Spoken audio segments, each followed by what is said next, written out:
Why can't I be further ahead with my Quran goals? Why, at this point in my life, am I still trying to figure out my income? Why am I still yelling at my kids? If you've ever sat with those thoughts, maybe at the end of a long day, then this video is for you. Because I've sat with all of them more times than I would like to admit. And for the longest time, I thought that the answer was I just needed to be more disciplined. I just needed to try harder. I just needed to want it more. But that was not it at all. If you're new here, Assalamu alaikum and welcome. I'm Maryam, and this is where we talk about dua, intentional action, and making progress on what actually matters. Every new year or every month or honestly even every Monday, I would decide, okay, today's the day that everything changes. I would write a list, and on my list I would be like, okay, I'm going to start to read 2 pages of Quran every day, and I'm going to start to wake up 20 minutes before Fajr every day, and I'm going to grow my business, and I'm going to be more present with my kids. Week one was always, good. And then a few weeks in, I would start to feel that scattered and overwhelmed and stretched too thin feeling where you're doing a little bit of everything, but then you're making progress on nothing. And slowly, everything would stop. And then the self blame would start. Why can't I just stick to things? What is wrong with me? I lived in that cycle for years. And the most painful part of it was the story that I would keep on telling myself about why I was failing, that I was the problem, that I wasn't disciplined enough. But then what I realized is it's not actually a discipline problem, it's a focus problem. You know that quote, what you focus on grows? Even Gary Keller says something similar in his book, The One Thing, where he says, when you try to focus on everything, you make progress on nothing.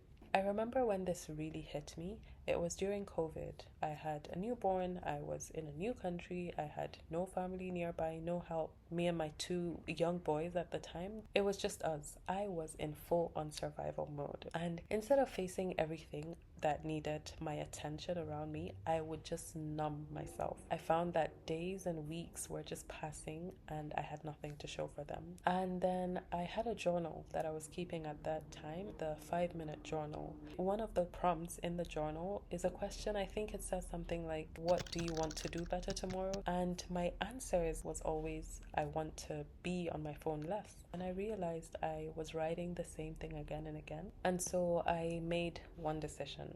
Right now, I'm just going to focus on one thing, which is I'm going to break up with my phone. That's when I started thinking about this whole thing as a car. I want you to imagine your life is a car and that you're driving toward the hereafter, the akhirah. That's the destination. Everything that we do in this dunya is just on that journey. So in this car, you have 4 passengers: your deen, your relationships, your health, and your wealth.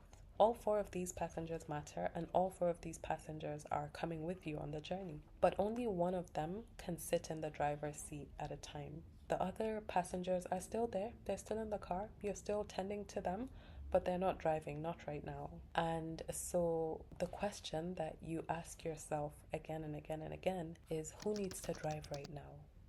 This idea of one focus at a time, I found it in a book called The 12-Week Year.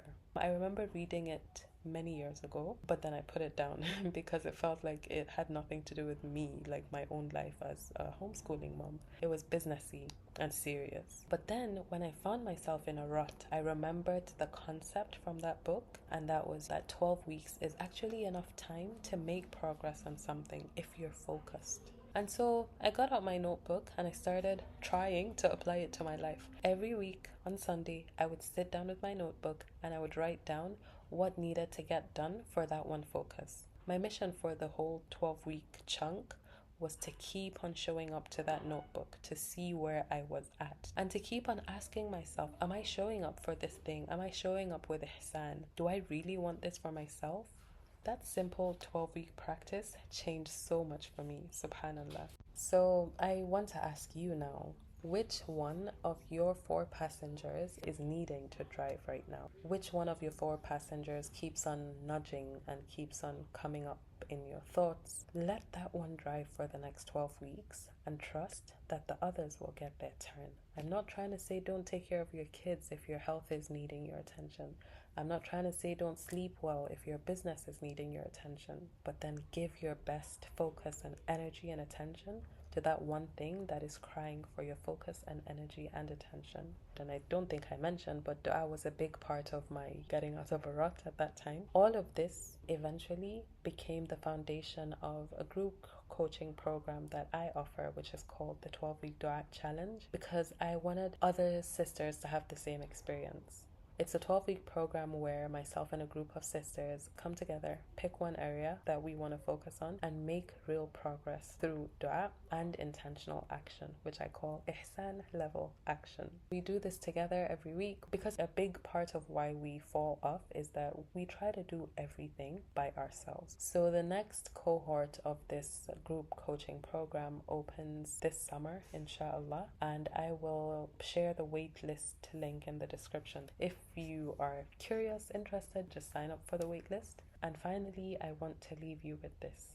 The next time you find yourself in that spiral of why can't I be further ahead? Why am I struggling with this and that?